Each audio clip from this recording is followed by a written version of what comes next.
नमस्कार किसान भाइयों, आपका बहुत बहुत स्वागत है खेती किसानी की बातों में। और आज हम आए हुए हैं अम्बावाई के रोणीजा गांव में, जहां पे हमारे किसान भाई नंद किशोर जी, इन्होंने कस्टम आयरिंग सेंटर ले रखा है।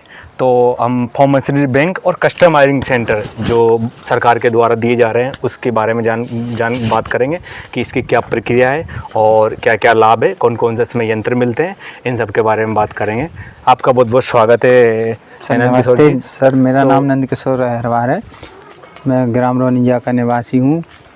और ये कस्टम हायरिंग जो जैसे मैं झांसी आता जाता रहता था। आपको तो पहले इस योजना के बारे में पता कैसे चला कि ऐसी भी कोई योजना है सरकार की? सर, मैं बहुत पहले से जाता था, जब पहले 50,000 की सब्सिडी आती थी एक सिंगल ट्रैक्टर पर जी।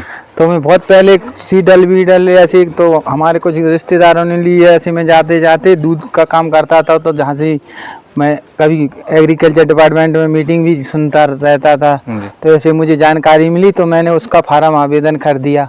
पहले आवेदन वाला सिस्टम था, आवेदन वाला सिस्टम था जब जो, और तो मैंने अभी जैसे पहले आवेदन वाला सिस्टम था, बाद में टोकन वाला सिस्टम आया। मार्क था जो, यानी सहमति देने पड़ती थी उसमें आप, और फिर पत्रावली द्वारा वो हो जाता था। पहले वो ऑफलाइन सिस्टम था, ऑफलाइन सिस्टम था। अभी कुछ दिनों से ऑनलाइन चल रहा है। टोकन मुझे जानकारी मिली और मैं जैसे पहले ये टोकन वाला सिस्टम आया, अब इसके बाद आने वाला सिस्टम में कुछ और चेंज हुए हैं। जो मध्य प्रदेश सरकार का पैटर्न है वही हर सरकार लागू करने जा रही है, क्योंकि ये बिल्कुल इसमें जो ट्रांसपेरेंसी ज्यादा है इसके अंदर। जो मध्य प्रदेश सरकार का पैटर्न है, इसमें क्या है कि 15 दिन या 10 दिन तक आवेदन लिए जाएंगे। जितने किसान भाई आवेदन कर दे, उसके बाद एक दिन लॉटरी खुलेगी। अब लॉटरी में जिसका नाम आ जाएगा उसको यंत्र या जो भी यंत्र वाली योजना है कस्टम आयरिंग फार्म मशीनरी बैंक, वो उसको मिल जाएगा। आप बताइए। आप आगे। ये यंत्र हमारे एरिया में बहुत कम थे और मैं इस चीज़ का थोड़ा इच्छुक भी हुआ। मीटिंग में जाते जाते मेरे मिला लगा हो गया, तो मैंने सोचा क्यों नहीं, मैं बीए किए हूँ, बेरोजगार भी हूँ, शिक्षा मतलब बीए एजुकेशन की हूँ। तो मैंने सोचा कि कुछ अपना ऐसा घर का कार्य भी करते रहो, लोगों का भी गांव में भला हो। ऐसे एमबी पिलाऊ है, जीरो टल सीडल है, मल्चर है, ये हमारे यहाँ बढ़िया चलता है। मल्चर जैसे धान होती है कुछ काफ़ी क्षेत्र में, तो उसमें भी चलता। मूंगफली बुब जाती है, इससे गहरी जुताई के समय ऐसे गहरी जुताई कर देते हैं।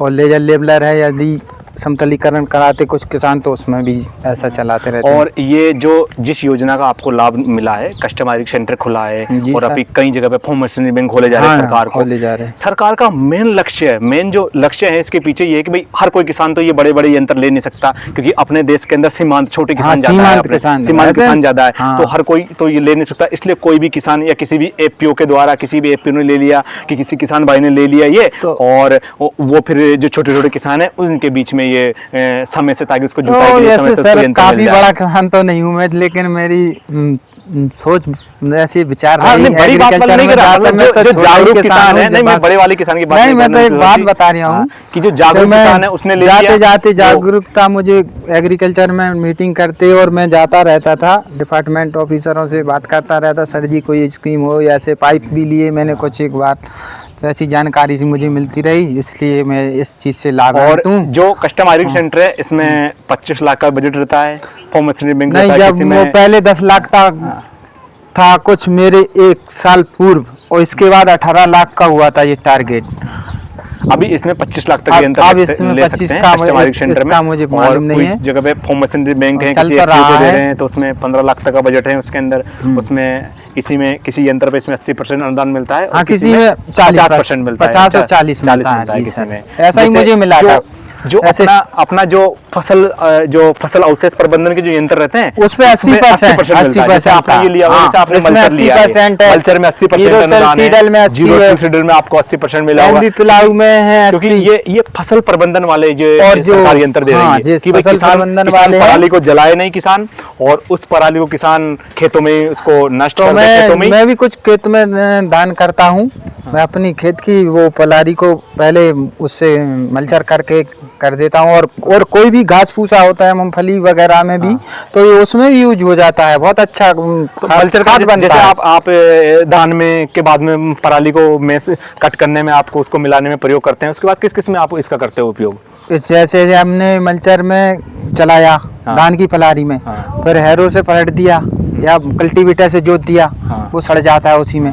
ऐसे मूंगफली के खेत में है, घास फूस है, तो उसमें भी चला देते हैं, तो उसको चारा वहीं के वहीं नष्ट हो जाता है। ये नहीं कि उसमें आग लगानी है अब काटने को।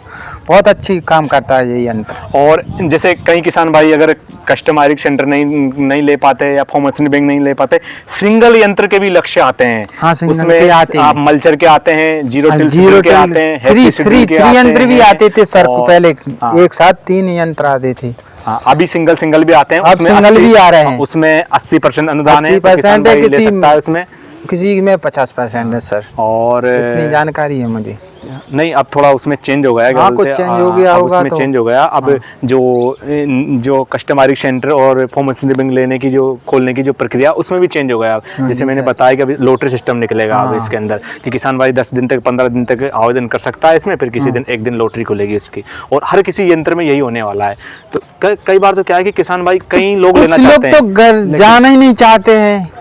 कुछ लोग ऐसे किसान हैं कि वो जाते नहीं हैं, जाते हैं तो उन्हें सही जानकारी नहीं मिलती। कई किसान, देखो किसान भाई लेना हर कोई चाहता है, लेकिन किसान भाई को जानकारी नहीं होती इस चीज़ के बारे में।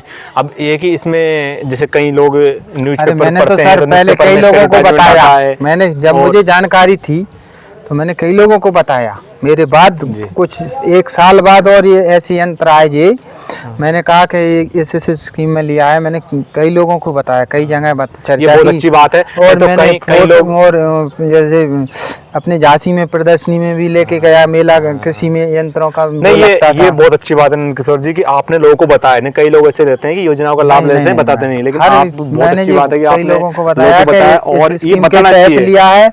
और कोई अगर इच्छुक हो तो लेना। फिर समूह द्वारा हो गया, 10 जने के समूह में हो गया था इसके नेक्स्ट दूसरी ईयर बाद, तो कुछ लोगों को समूह के द्वारा भी बता दिया था हमने कि जो लोग अपना समूह 10 लोगों में अगर समझौता करके चला सकें, तो ये भी बताया था हमने। बनवाया था एक समूह, बनवाया था चटपट के नाम से समूह चलता है अभी एफपीओ के माध्यम। तो किशोर जी, आप और किसान भाइयों को क्या कहना चाहोगे, जो किसान भाई लेना चाहते हैं, उनको क्या कहना चाहोगे? मैं ये कहना चाहता हूँ कि अगर कोई किसान भाई सिंगल यंत्र आता है तो ये 15 दिन के लिए अब ऐसा टोकन मनी द्वारा, लॉटरी द्वारा हो गया है।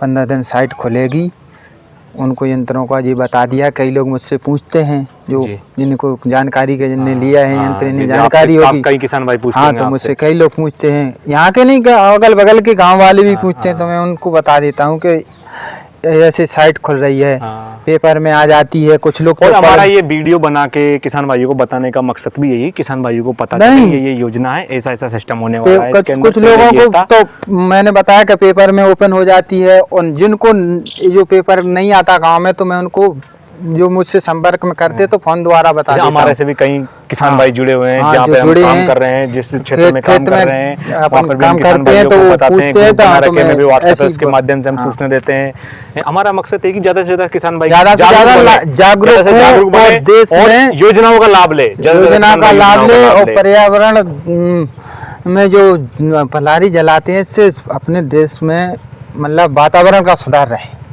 कुल मिला के भूमि ऊसर ना हो। ये बहुत अच्छी बात है, आपको इतनी समझ है कि भूमि ऊसरने में किसान भाई ज्यादा उसको जलाते, मिट्टी की परत जल जाती है। क्योंकि मैंने एग्रीकल्चर बीएससी 1 वर्ष की थी, कुछ व्यवधान आ गया था, इसलिए मुझे थोड़ा एग्रीकल्चर से जानकारी है, ज्यादा लगाव था एग्रीकल्चर से लगाव था। इंटर तो मैंने एग्रीकल्चर ही से किया था, लेकिन बीएससी में मैं प्रवेश बहुत अच्छी बात है, थोड़ा मुझे इतनी और मेरा भाई रखते हो। हाँ, तो नमस्कार सर, नमस्ते। मिलते हैं और नई जानकारी के साथ में। जय जवान जय किसान। जय